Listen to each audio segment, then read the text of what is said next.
que va a formar una nueva casta de futuros investigadores que van a generar nuevos cambios, como vamos a ver a continuación. Hugo de Vries, el que le llaman Hugo de Vries, fue alumno de Haeckel y difusor en parte pues, de las teorías evolucionistas. Migra hacia el Nuevo Mundo y la genética, como padre, uno de los redescubridores de las leyes de Mendel, junto con el padre de la codominancia, que es Karl Correns, llegan a establecer un mecanismo que hace posible esos cambios o transformaciones que es la base de la evolución. En este caso, estamos hablando de las mutaciones. Para ello, la mutación es el motor de la evolución.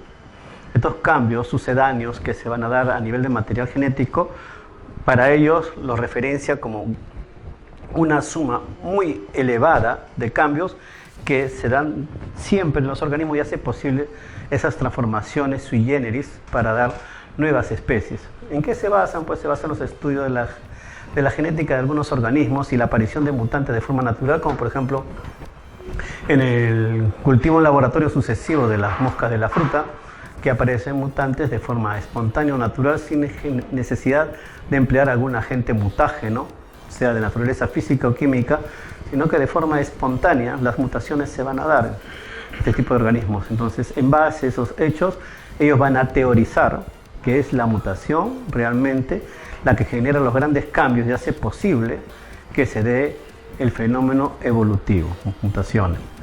Bien, esto ya a inicio del siglo XX va a derivar en dos conflictos vastos y marcados durante un espacio de tiempo considerable.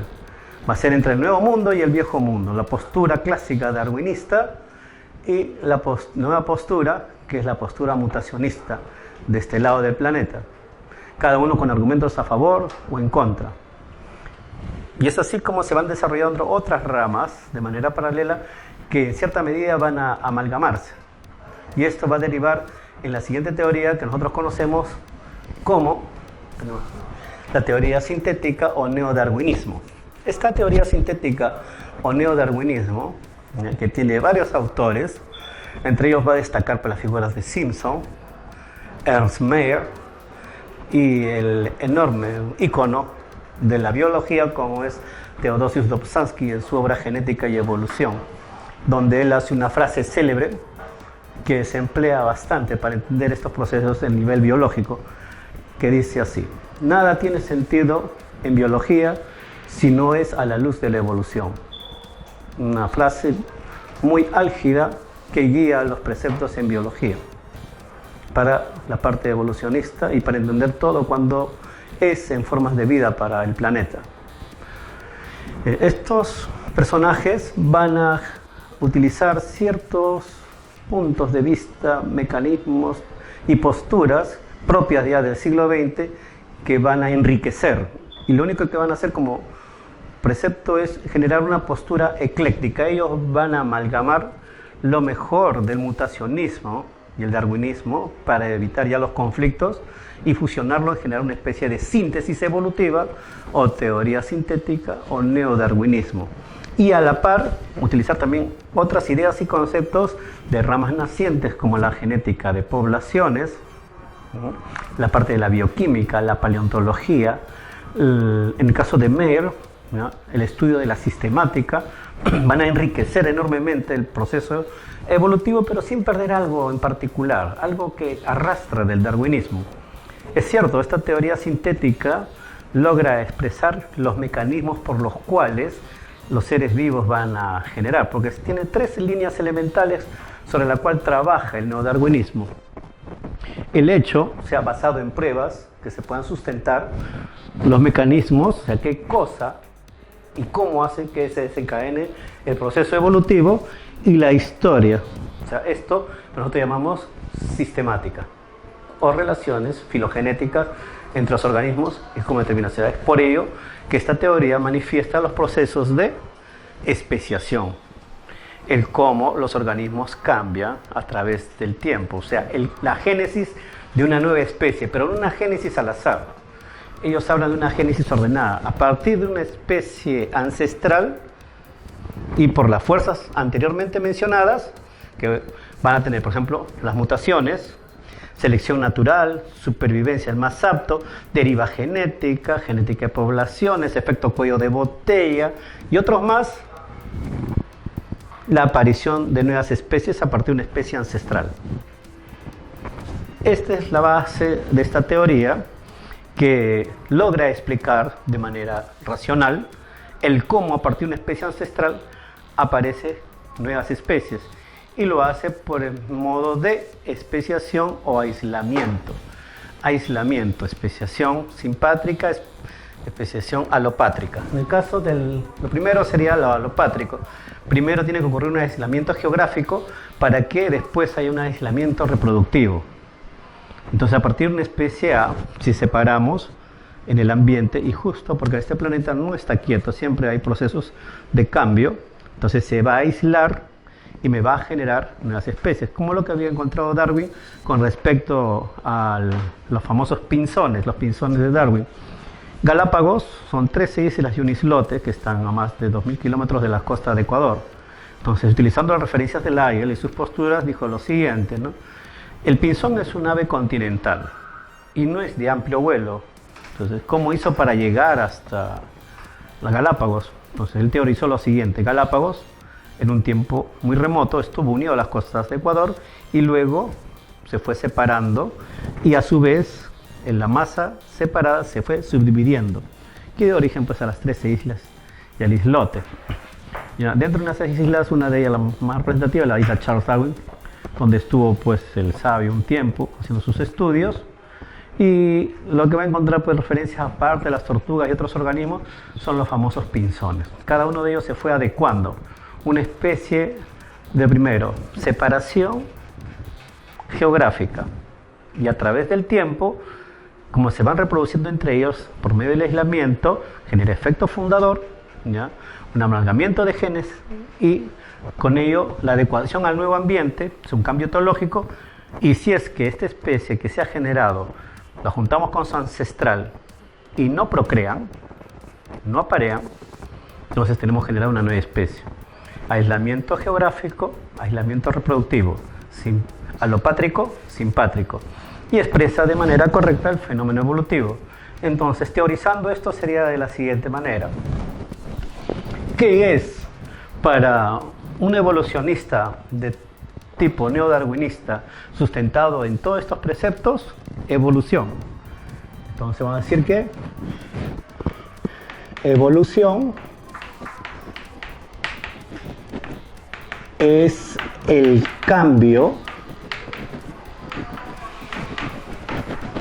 y este es el punto crucial de la teoría, el cambio de las frecuencias alélicas en la población. Y atento al término: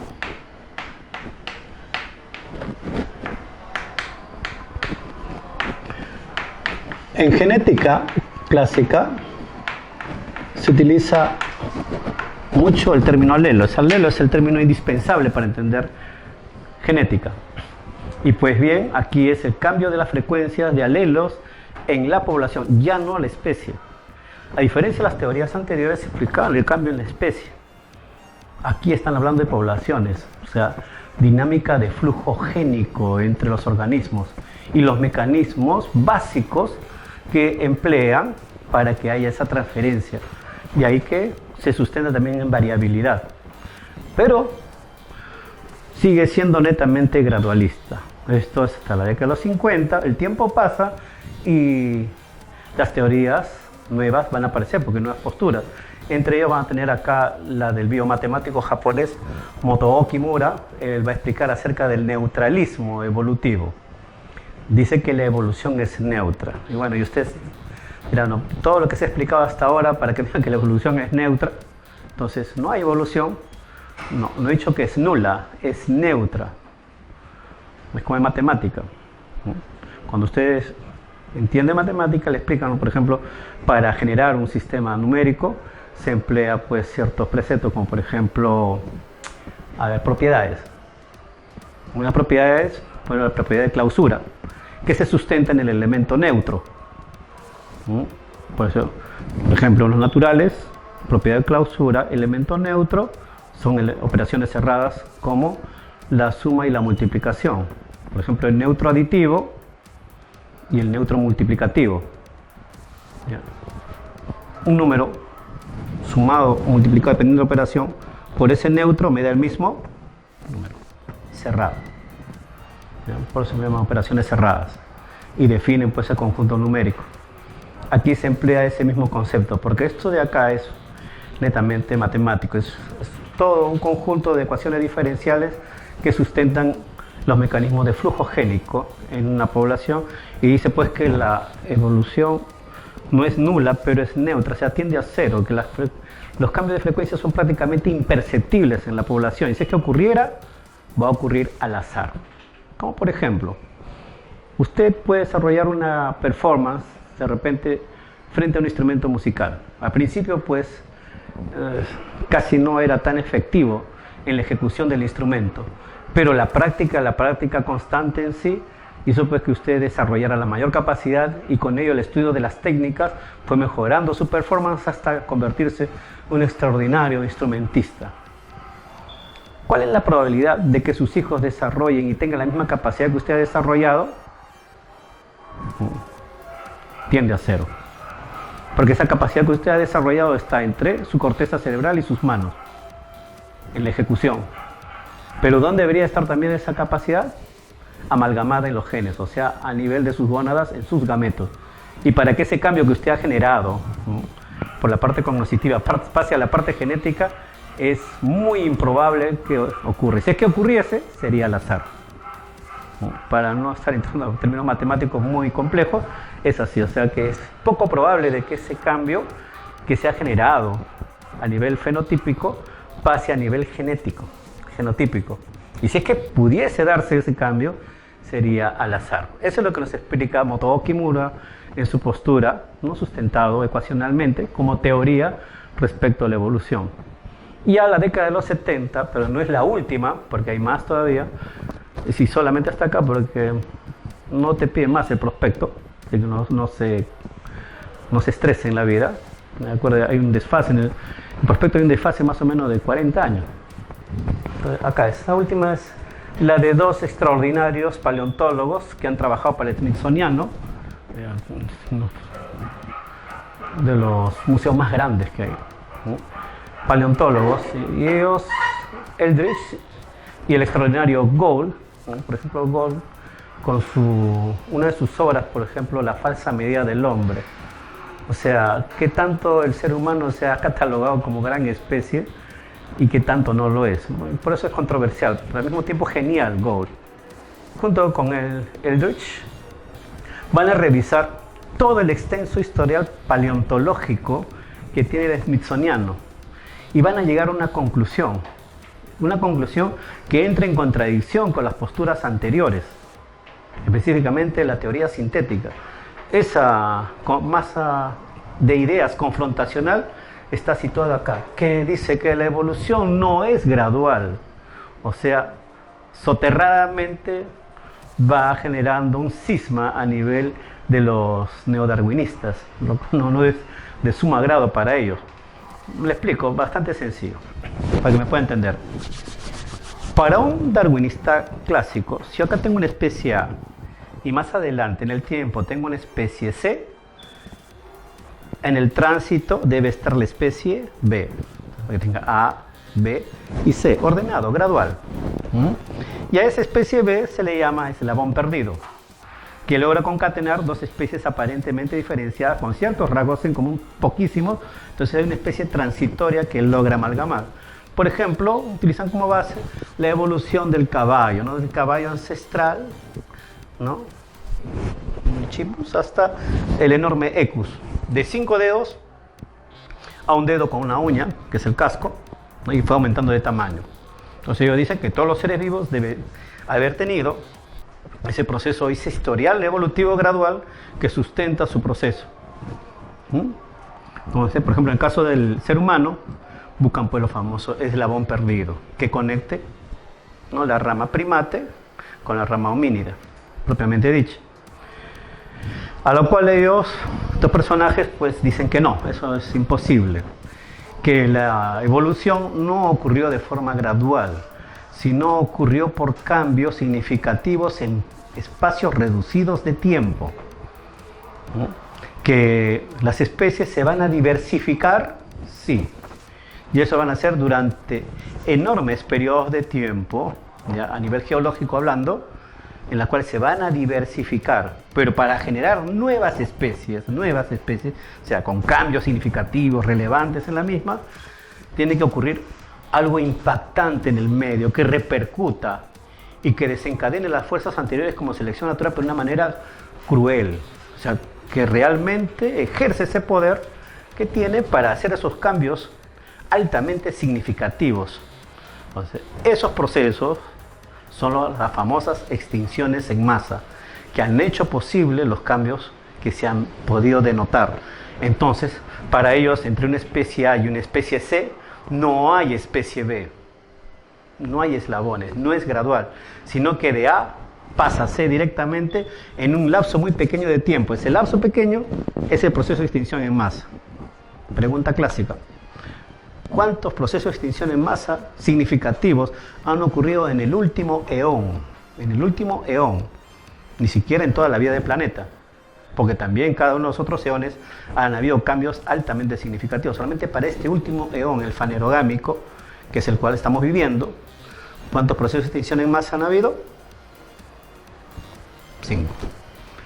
Y el más cruel de todos es el que marca, pues, la vida en la Tierra en un antes y un después, que es la crisis del Cámbrico.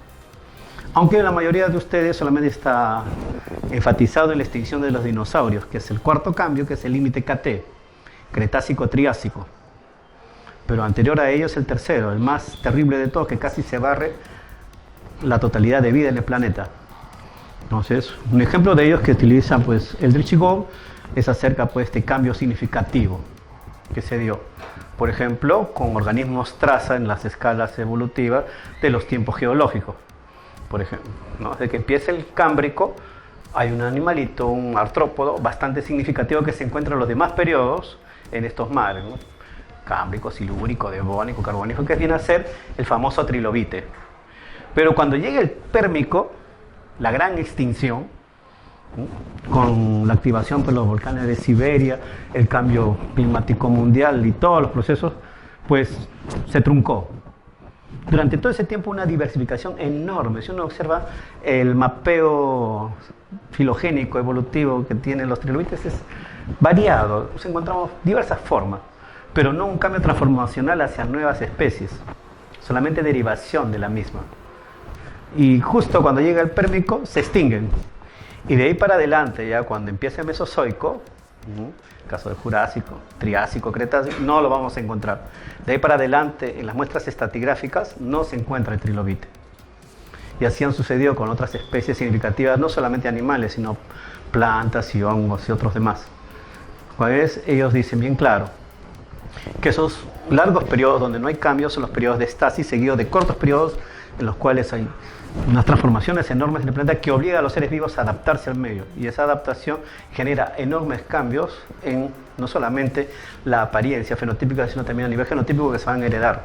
Es realmente el proceso de extinción, en cambio, el geológico, lo que origina las transformaciones y la aparición de las nuevas especies. Bien, hasta aquí espero que haya podido entender algo de los mecanismos evolutivos y haya podido discernir algunas variantes. Recuerde que no son leyes, son teorías aún. Tienen argumentos a favor como argumentos en contra. Si usted referencia la información, la bibliografía lo puede encontrar. Usted puede ser afín a una postura o totalmente contrario a otra, pero son solamente posturas teóricas, pero sí necesarias para entender el cómo es posible de que encontremos actualmente eso que en ecología llamamos biodiversidad. A partir de especies elementales, generar especies más complejas, mucho más arraigadas al ambiente, que es tan fluctuante, y lograr, pues, determinar cuáles han sido las más efectivas en estos procesos de cambio. Esperando hasta una nueva oportunidad, lo esperamos aquí. Una vez más, esperamos sus comentarios aquí en la Academia Lógica. Nos despedimos hasta una nueva sesión.